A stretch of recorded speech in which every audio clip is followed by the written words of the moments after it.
On the 28th of April 1945, just 2 days before Adolf Hitler's suicide, American soldiers advanced into the Dachau camp. Many units participated, and given the size of the facility, it is difficult to determine which unit entered first. As the highest-ranking officer present, Brigadier General Henning Linden accepted the surrender of the SS officers at the camp. Dachau was one of the first glimpses into mass extermination, the open graves, and the gassing mechanisms that would later be found throughout Europe. Months before its liberation, extermination camps like Dachau saw intense activity, not only in the elimination of prisoners but also in concealing their activities. German soldiers knew that Allied forces would hold them accountable for these war crimes, so many deserted. Those who remained burned documents and hastened to eliminate the last prisoners who could serve as witnesses. However, Germany was in critical condition. There were no resources to eliminate these people, no sufficient bullets for executions, nor materials for mass gassing. The officers chose to conserve ammunition to defend themselves in case of an Allied arrival. After several desertions and food crises, Dachau was being run by an extremely reduced group of SS officers, while the bulk of the force had withdrawn to the Alps to plan their resistance. In April of 1945, American military Dr. Harold Porter was sent to assist with the liberation of Dachau. Porter immortalized his impressions in a letter to his family. As we approached the city center, we found a massive train with 50 boxcars and a broken engine. Each car was packed with corpses, thousands of bodies. All had died of starvation. This train, located in the center of Dachau, became known as the Death Train and is frequently cited as the first major evidence of the Holocaust. But within the camp itself, the situation was even worse. In his letters, Harold Porter described being taken to the camp's crematorium, a 6-square-meter room packed to the ceiling with corpses. It was a foul and putrid chaos. Their faces were purple, their eyes bulging. They were nothing but bones and skin, Porter recounted. The doctor and all his comrades who liberated Dachau were deeply affected by what they saw in the camp. Many soldiers could not process it, despite knowing the Nazis' brutality. Until that point in modern history, no one had faced such a magnitude of violence and disregard for human life. Some soldiers broke down, while others suppressed their emotions to focus on the task of liberation. Not all soldiers reacted to Dachau's horrors in the same way. Many were enraged and decided to mete out their own justice. Troops from the 45th Infantry Division were enraged upon seeing the death train. When 4 SS officers surrendered, Lieutenant William Walsh of the aforementioned division marched the Germans to the train, forced them to board, and executed them on the spot. These spontaneous executions did not stop. When Walsh and his men entered and saw the enormous piles of corpses, they were all driven by a thirst for vengeance. 30 SS officers were taken to an inner courtyard, where Walsh ordered their execution by firing squad.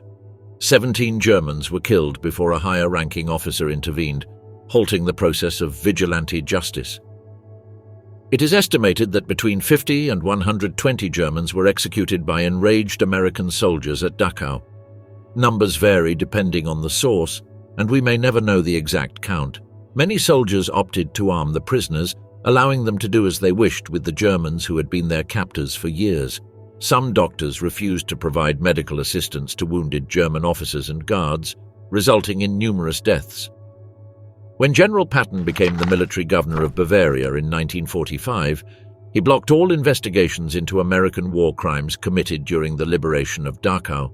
Those who executed German officers in acts of vengeance were never reprimanded.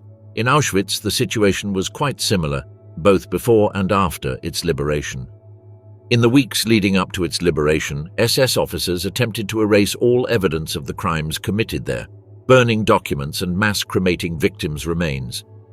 Unlike Dachau, Auschwitz was liberated by Soviet forces. When the 7,000 surviving prisoners saw the Red Army approaching, many wept with joy. The Soviet soldiers had no idea what they had stumbled upon. Once fully liberated, the atrocities committed there began to emerge in the most horrifying ways imaginable. Open graves, rooms filled with bones, bags containing the hair of thousands of executed people. In January of 1945, Colonel Vasily Petrenko, commander of the 107th Infantry Division, arrived with his men in Auschwitz to assist with its liberation. Reflecting on his experiences there, he later stated, "I, who saw people die daily, was shocked by the immense hatred the Nazis had for the prisoners, whom they had turned into living skeletons. Unlike what happened in Dachau, there are no documents or records of war crimes committed by the Red Army against surrendering Germans, though this does not necessarily mean such crimes did not occur. There is documented evidence of brutal vengeance carried out by the Soviets as they advanced into German territory, making it logical to assume that such sentiments only grew stronger upon witnessing the atrocities of Auschwitz. After the liberation of several other camps, such as Sachsenhausen and Buchenwald, the Red Army took a rather unique measure. They kept some camps operational, but now used them as detention centers for German officers. Additionally, these camps temporarily held German citizens accused of collaborating in the Holocaust, Polish citizens who had declared German citizenship after aiding the Nazi advance in their country, and suspected opponents of the Soviet regime in general. According to reports from that time, the treatment and living conditions during this period were nearly comparable to those endured by the groups exterminated under the Third Reich. Uncontrollable fury, the bloody massacre at Dachau.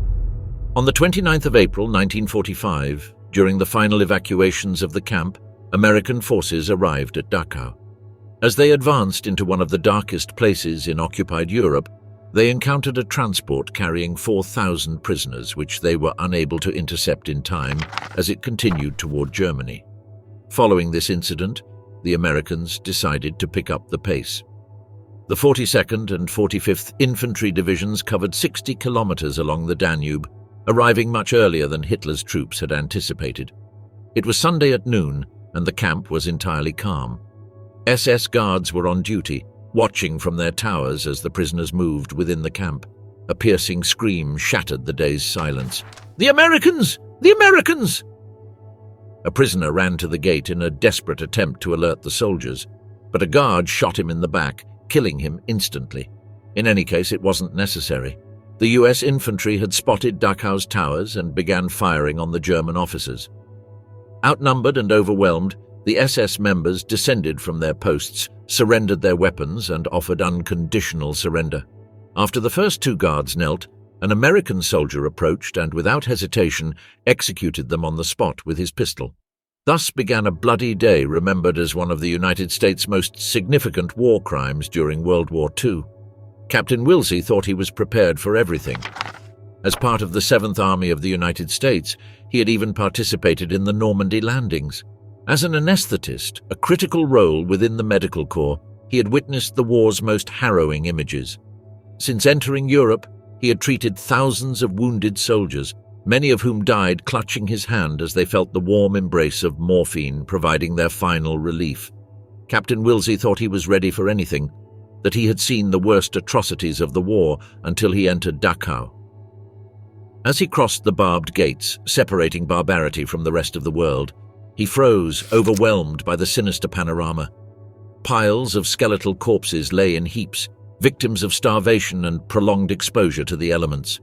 Warehouses were filled with prisoners' shoes and uniforms, stripped from those condemned to death to be reused by the next arrivals. The ovens used to cremate victims and eliminate evidence of the genocide were operating at full capacity. Even worse were the living conditions. The remaining prisoners, more than 30,000 people, lived in inhuman conditions, resembling walking corpses. Completely devastated by hunger and lack of water, many were toothless due to poor hygiene and the absence of personal cleaning facilities. Wilsey and his fellow Americans could hardly fathom how such a scene could exist anywhere in the world.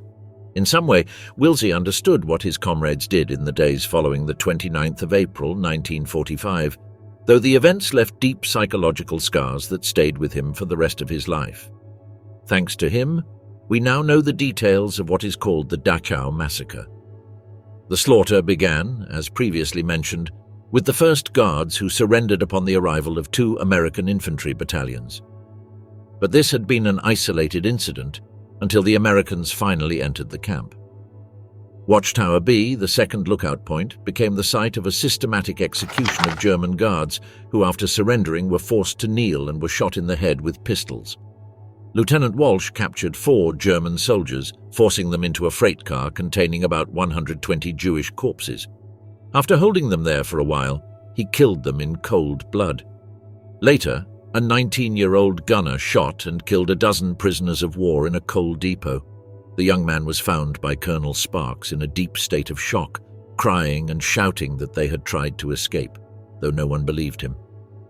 By the end of the first day, madness had taken hold of the men at Dachau. Much later in life, anesthetist Wilsey attributed the horrific events to a kind of delirium tremens. In his view, the horrors the American soldiers had witnessed, combined with the stress of war, had overwhelmed their psyches.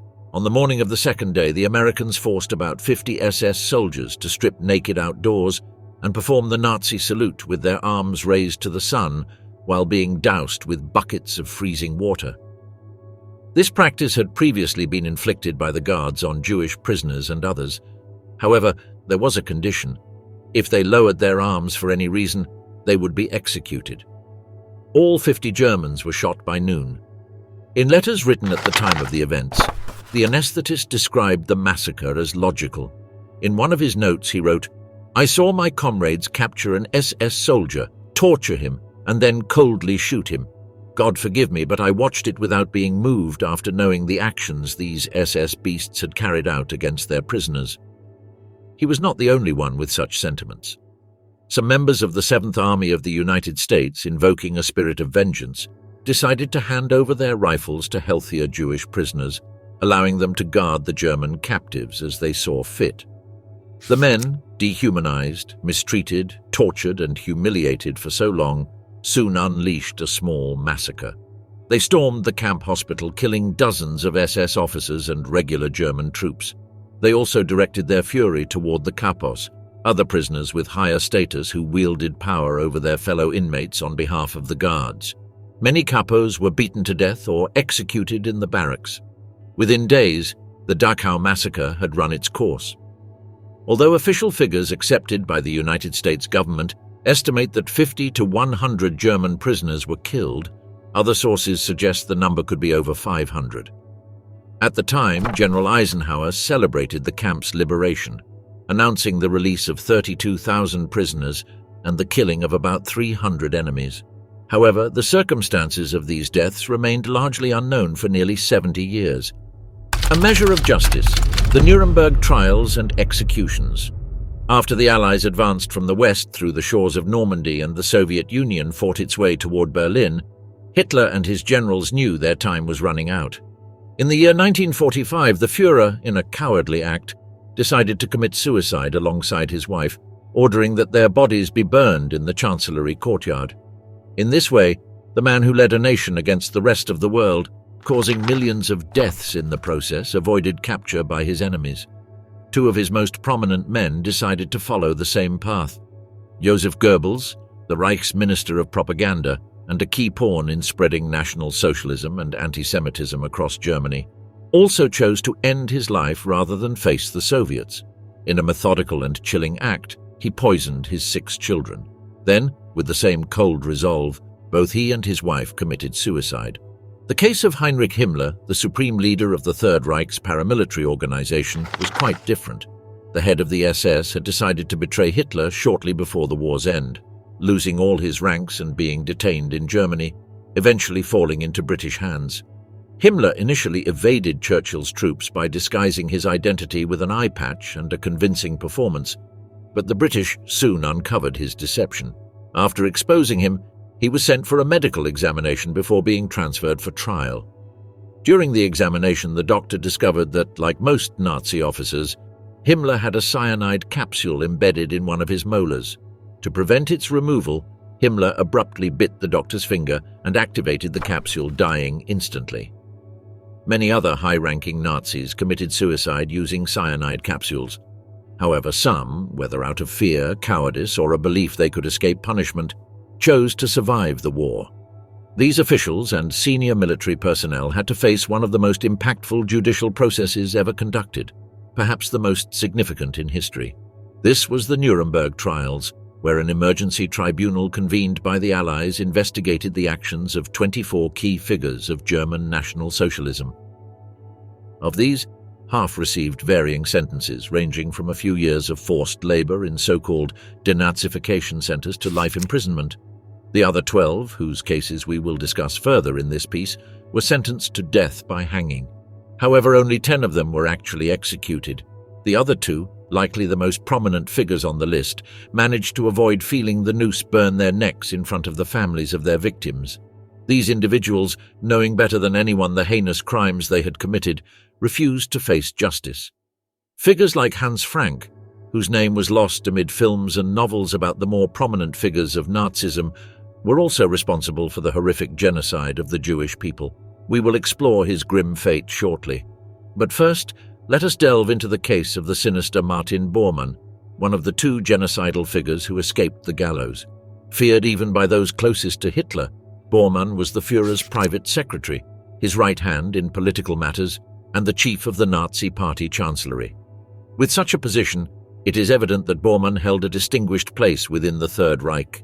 Yet he wielded even greater powers than his title suggested, as all information about Germany and access to Hitler himself had to pass through his hands. The fall of the engineers of evil. Bormann not only hated Jews as much as his leader, but also despised most religions. In fact, he was one of the greatest persecutors of Christians within the National Socialist Party. This led him to clash with many of his party colleagues, and even attempt to convince the Führer that the Catholic Church needed to be eradicated.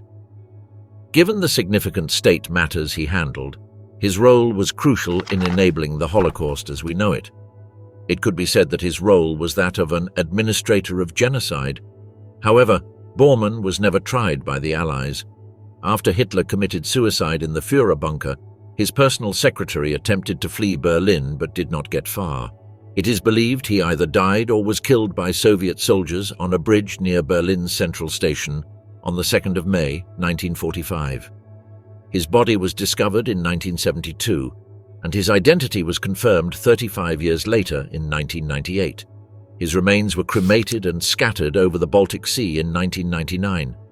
During the Nuremberg trials, the Allies had evidence suggesting that Bormann was no longer alive, and he was sentenced to death in absentia. Regarding his personal possessions, many were recovered by organizations dedicated to restoring Jewish assets confiscated during the Nazi regime. Others, unaccounted for, passed into the hands of his family. From the early 20th century, Göring had earned an excellent reputation as an aviator, recognized as a decorated ace during the First World War, serving under none other than the Red Baron. However, all of this was overshadowed by the conclusion of his career as one of the most sinister figures to ever walk the earth. Göring, blessed with an extraordinary talent for strategy and combat, chose to use his abilities for evil, imprinting the Luftwaffe with a bloodthirsty image that garnered significant popularity during the early days of Nazism. After gaining Hitler's admiration, the former aviator rose to positions such as Reich Minister of Economy. Following France's fall in 1940, he was promoted to Reichsmarschall, the highest rank in the German armed forces. But what goes up must come down, and despite his exceptional abilities as a pilot and strategist, Göring could not avoid his own downfall. The successes he enjoyed during the early stages of the Second World War began to falter when the Allies launched bombing campaigns over Germany. The Luftwaffe's Reich Defense Plan briefly held during 1941, the year the United States entered the conflict. The arrival of American bombers, combined with British fighters, overwhelmed the capabilities of the German Air Force. To make matters worse, the Eastern Front was in crisis, with the Soviets launching brutal counterattacks demanding Göring's attention. The Allies broke the Reichsmarschall's resolve as his territorial defense plan collapsed, completely overrun by the United States. This failure also led to a loss of status in Hitler's eyes, who was deeply disappointed by Göring's poor results. The final rupture came on the 22nd of April 1945, when the Luftwaffe commander learned that Hitler intended to commit suicide in his bunker. In an act of extreme ambition, Göring contacted his leader and requested to take control of the Reich. Adolf perceived this as a betrayal, stripping Göring of all his titles, expelling him from the party and ordering his arrest. The disgraced aviator was imprisoned in his home until, amidst the chaos of Germany's defeat, a Luftwaffe platoon freed him.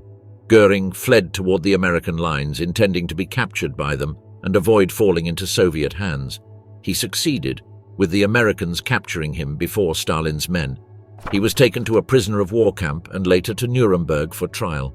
Goering stood trial for 218 days between 1945 and 1946.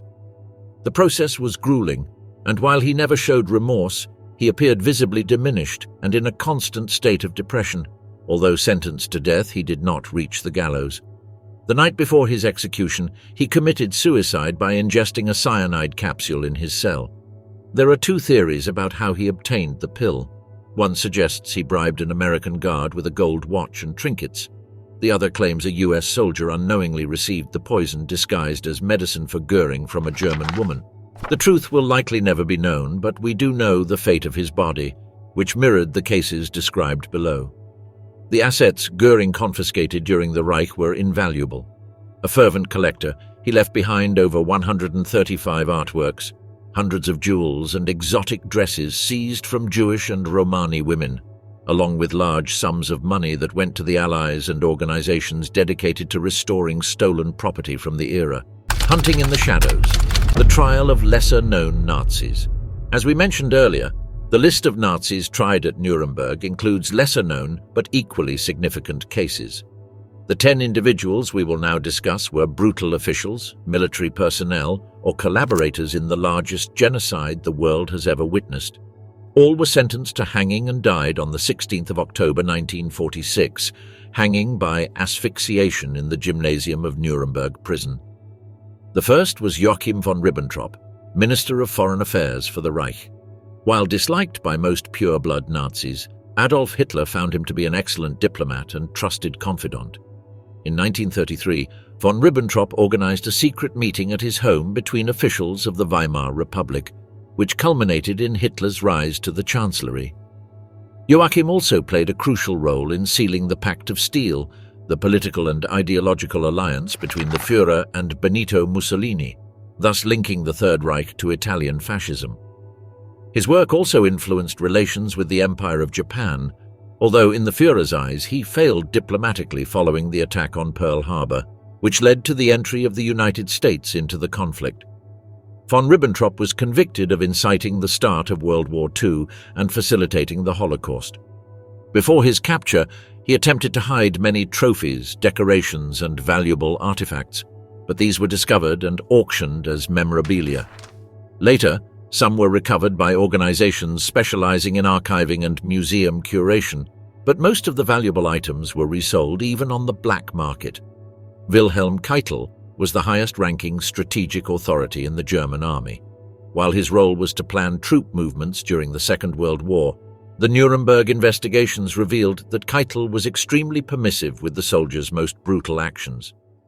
During the trial, he was found guilty of crimes against humanity, as the High Command had ordered mass executions during the invasions of Poland and France, as well as unnecessary raids, deportations, and abuse of civilians.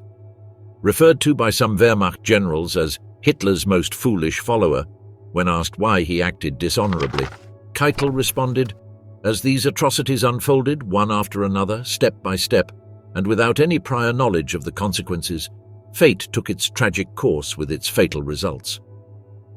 Unable to acknowledge his own actions, Keitel was hanged for his barbaric conduct. Ernst Kaltenbrunner was the leader of the SS in Austria and one of Heinrich Himmler's most trusted men. Although he was a senior officer of the paramilitary organization in 1942, he was appointed head of the Reich Security Main Office. This placed him in command of brutal forces such as the Gestapo, Hitler's secret police, the Kripo, the Criminal Investigation Office operating within Germany, and the SD, the intelligence service of the SS. After this promotion, he unleashed all his anti-Semitism, inciting concentration camp guards to optimize executions and increase punishments. Kaltenbrunner's name is not as well known, possibly because it is difficult to pronounce, but his role in the Holocaust was pivotal in the last 3 years of the war, as his thirst for blood fueled the machinery of extermination. Little is known about what happened to most of his possessions, but an interesting story emerged in 2001 when a German citizen discovered an old World War II identifier. Upon restoration, it was revealed to belong to this horrific war criminal, although the artifact's current whereabouts are unknown. Alfred Rosenberg was one of the key ideologues of Nazism, who, alongside Hitler, shaped the central concepts that defined the behavior and attitudes of Germans during the Third Reich. This, of course, includes the terrible anti-Semitic and Aryan superiority mindset that led to the final solution, the attempt to exterminate the entire Jewish population. Rosenberg academically established the racial hierarchy, placing Germans above all others and permitting inhumane treatment of those considered inferior races. Because his role was primarily political and ideological, he was convicted of crimes against peace, including incitement to hatred, war, and genocide. Rosenberg's primary belongings included his manuscripts, which documented all the academic work he had done for Hitler. These have been recovered and are now displayed at the United States Holocaust Memorial Museum in Washington, D.C. Hans Frank, as we mentioned earlier, was another perpetrator of the Holocaust. A lawyer who served as the Governor-General of occupied Poland during the Second World War, little else needs to be said about this man. However, he was instrumental in establishing concentration camps, implementing forced labor, and orchestrating the deaths of approximately 4 million people within his jurisdiction. Frank was tried for crimes against humanity and died pleading for God's mercy out loud. Hanging feet. The gallows for the engineers of the Holocaust. Wilhelm Frick was the Minister of the Interior of the Reich, and although he did not personally stain his hands with blood, he was instrumental in drafting all the laws Hitler needed to implement his plans. This man turned the Führer's darkest fantasies into legislation, including racial policies enabling anti-Semitism, mass murders, the escalation of military industry for war, and all the formalities necessary to carry out the Holocaust. In 1943, Frick was replaced by Himmler, but continued to advise Hitler. The case of Julius Streicher is quite particular, as this Nazi politician did not directly participate in the Holocaust or the war, but was the creator of the most important National Socialist newspaper during the Third Reich. Der Stürmer was an extremely anti-Semitic and warmongering publication that spread Hitler's most dangerous thoughts throughout the country. Streicher became a millionaire in the process, and much of that money was later used to compensate Holocaust victims and their families.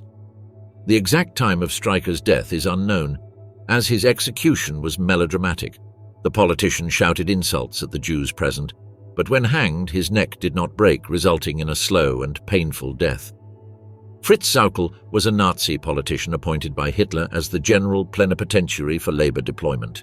In simple terms, his job was to organize the exploitation of 6 million slaves in concentration camps. Forced laborers lived in overcrowded barracks, working up to 18 hours daily, usually without enough food, clothing, or medical care. This included women and children. Sauckel was convicted of crimes against humanity because of this.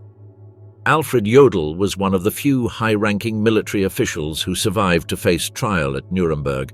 His career cannot be considered particularly remarkable, as he was merely one of many men in the army who supported Hitler in his campaign to conquer all of Europe. However, he played a significant role in the invasions of Norway and Denmark, for which he was sentenced to death. His assets were seized for historical recovery, though his widow filed a posthumous claim for a pension and Jodl's house, receiving only the money. Arthur Seyss-Inquart was the Governor-General of occupied Holland, enabling all possible mechanisms of cruelty against the civilian population, including the indiscriminate extradition and execution of Jews in the territory.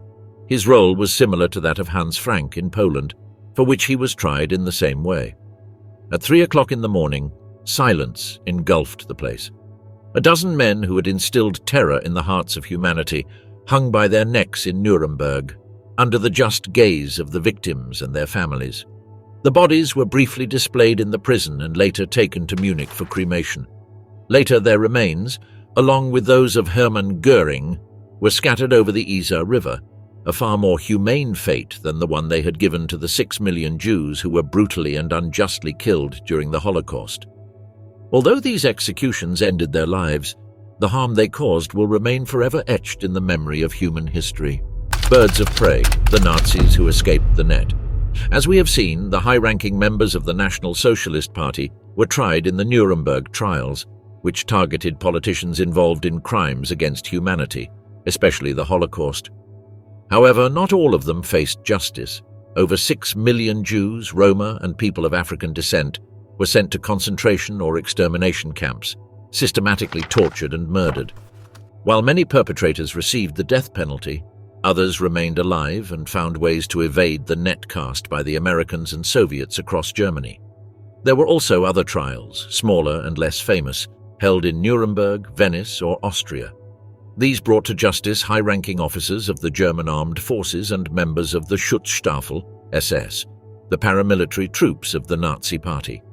While many soldiers were pursued and received various sentences for war crimes, particular attention was paid to members of the SS, who under their leader Heinrich Himmler managed the centers where one of history's largest genocides was carried out. However, not all of the most dangerous members of Hitler's paramilitary organization were brought to justice, and many managed to escape, though they were hunted for years by Nazi hunters. This is the story of two such individuals, arguably among the most vile. We begin with one of the most sought-after SS officers after the Second World War. Alois Brunner joined the Nazi Party at the age of 19 and soon became part of the Sturmabteilung, Adolf Hitler's personal militia.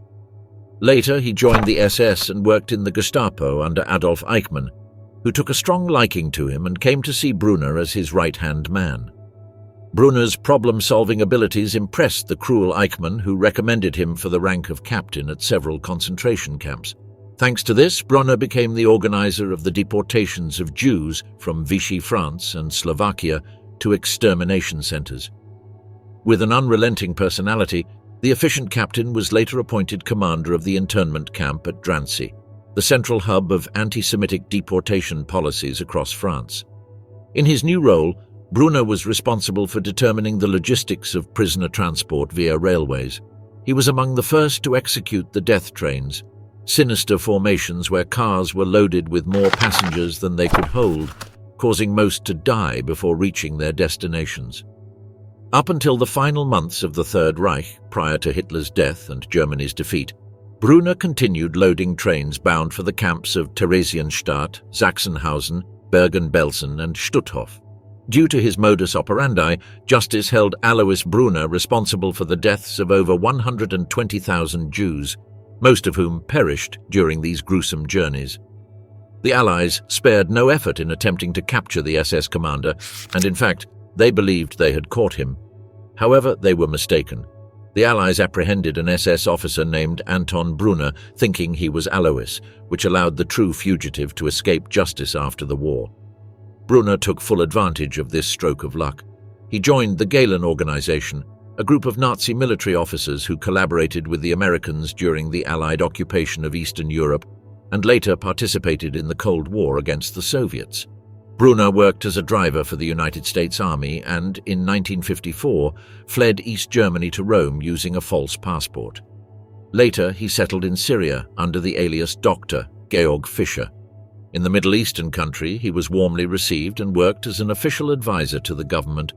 While the exact nature of his work remains unknown, it is believed that he taught Syrian officers torture and repression techniques, skills he had honed during his time as an SS torturer. In return, his superiors offered him legal protection, barring investigators or Nazi hunters from entering the country. Simon Wiesenthal himself fought legally to have Brunner arrested but was unsuccessful. In 1995, German authorities offered a reward of $333,000 for any information about the fugitive commander, but rumors suggested he was already dead.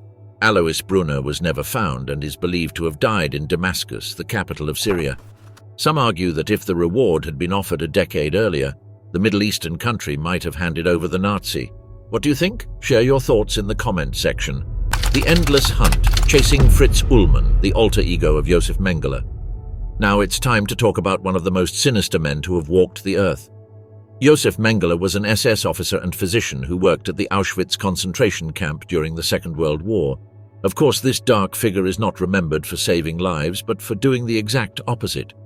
Mengele was one of the organizers of the genocide carried out in gas chambers. But worse still, he dedicated his work to performing some of the cruelest experiments imaginable, using Jewish prisoners as test subjects. You may have heard of Block 10, a cell block within Auschwitz that Mengele used as his private laboratory for the sinister experiments he conducted on prisoners.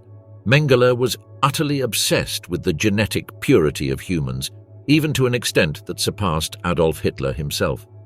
The SS officer not only believed in the ideal of the Aryan Superman, but also sought scientific proof of its existence and, moreover, aimed to replicate or create it at will. Put simply, Mengele played at being God, if God were a Nazi.